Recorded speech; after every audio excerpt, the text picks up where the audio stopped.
Hello दोस्तों, स्वागत है आपका हमारे चैनल में। मैं पी एस मीना, वरिष्ठ प्रवक्ता यांत्रिकी तकनीकी शिक्षा विभाग राजस्थान।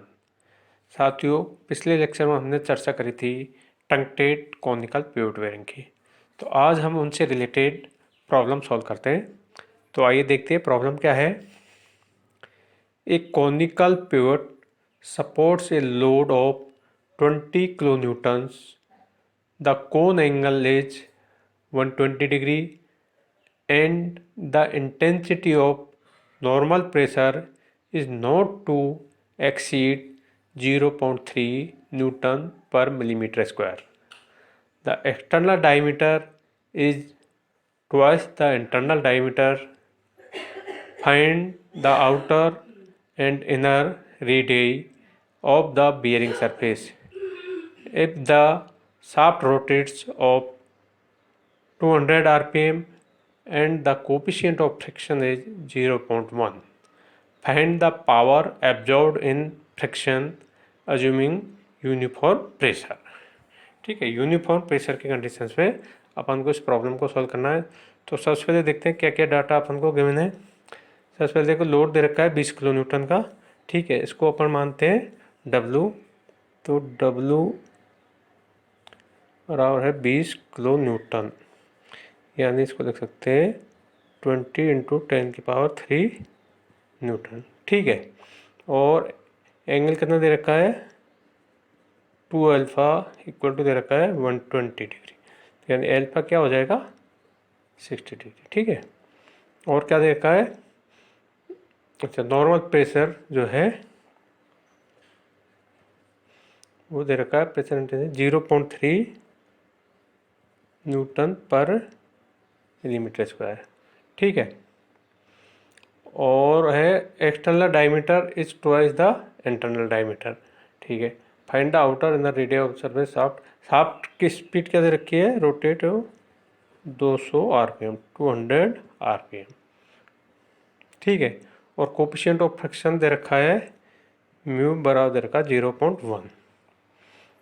ठीक है, तो अपन मान लेते हैं जो रेडियस है, अपन मान लेते हैं R1 जो है आउटर रेडियस, और R1 outer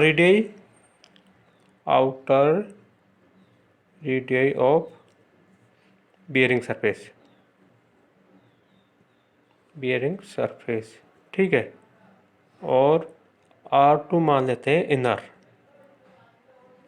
inner radius of bearing surface. In bearing surface की ये एक्सटर्नल रेडियस, ये इंटरनल रेडियस अपन ने मान लेते हैं। ठीक है, तो अपन को क्या दे रखा है, एक्सटर्नल रेडियस, तो आउटर रेडियस यानी external radius, external diameter is twice the internal diameter.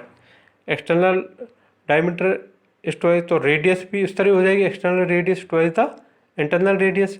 तो एक्सटर्नल रेडियस क्या होगी, R1 equal to twice of R2। ठीक है, ये हो जाएगा इसमें। ठीक है, अब अपन जानते हैं जो नॉर्मल प्रेशर है, प्रेशर इंटेंसिटी Pn बराबर क्या होता है, W/π R1² माइनस R2²। ठीक है, तो यहाँ पर जो है जो W का मान है, ठीक है, या इसको इस तरह लिख सकते हैं W/ यहाँ R1 equal to twice of RT, तो इसको लिख सकते हैं पाई twice of R2² minus R2²।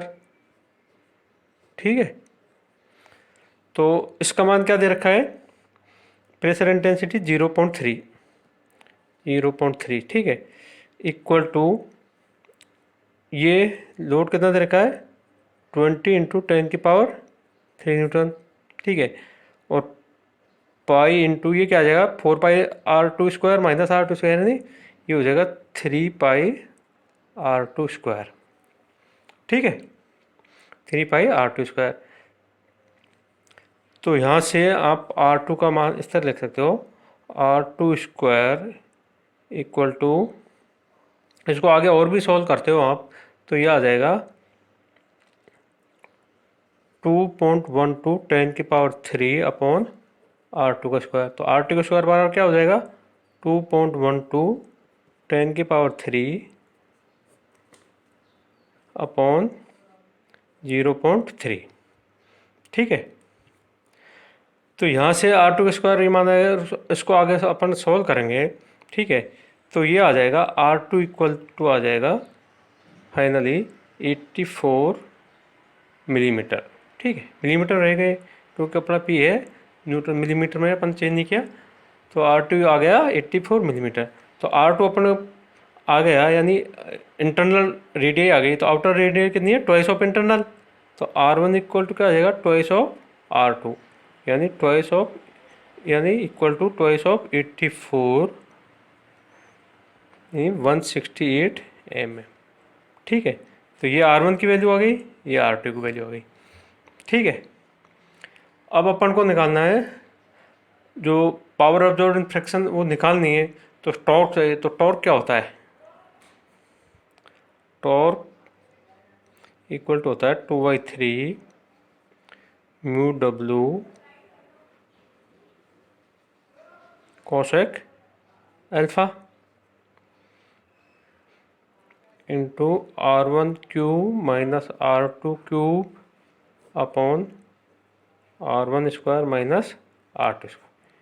ये वैल्यू होती है टॉर्क की। ठीक है, तो अपन ने ये फाइंड आउट कर ली। R1 R2 अपन को दो चीज़ निकालनी थी, एक तो आउटर रेडियस, इनर रेडियस। तो ये अपने पास ये प्राप्त हो गई, एक ये प्राप्त हो गई। अब अपन को निकालनी पावर।